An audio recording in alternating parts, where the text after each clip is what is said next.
Ouch. Sakit yun ha. Pero may katotohanan yan. Totoo naman eh. Mas mahirap sa atin yan dahil tayo yung lalaki. Dahil tayo talagang nagpapaandar eh. Tayo yung driver. Pasahero lang ang mga babae. Paano mong gagawin yan kung wala kang pera? Hmm. Di ba?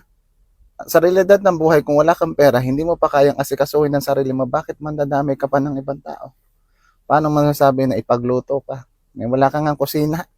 Wala nga pambili ng pagkain, baka nga pamasahe papunta sa kanya, wala ka. Di ba?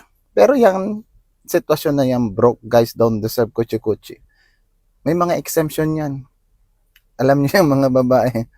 Meron mga babae na kahit mahirap ka pa sa daga, pag kursunada ka, bababayan sa lupa para abutin ka. Pangalawa, yung mga babaeng hindi tumitingin sa pera ng lalaki. Alam naman natin na karamihan talaga ang babae, hypergamy, na kapag nakipag-date yan sa tao, laging up, mas matangkad, mas magaling, mas maraming alam, mas may pera. Meron at meron ding babae na hindi tumitingin sa pera. Marami kasing klase ng broke. Pag sinabi mong broke, yung salat ka sa pera. Merong salat sa umpisa, pero nagsusumikap, nakikita ng babae, may potential to. Alagaan ko to.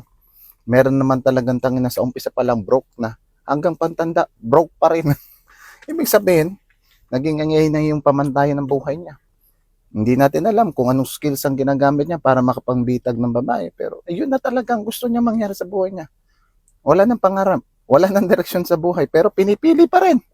Isipin niyo kung bakit. Kayong babae lang mga nakakalam yan. Sa madaling salita, importante sa lalaki talaga na marunong sa buhay. Kasi yun ang tinitingnan ng babae. Kung isang tong lalaki na to, meron siyang direksyon sa buhay at alam niya kung paano paggalaw-galaw sa mundo, sasama sa'yo yan.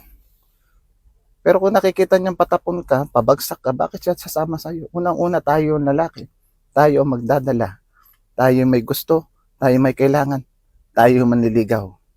Paano tayo manliligaw? Eh kung yung sarili natin, hindi natin masikaso. Diba? Yun lang.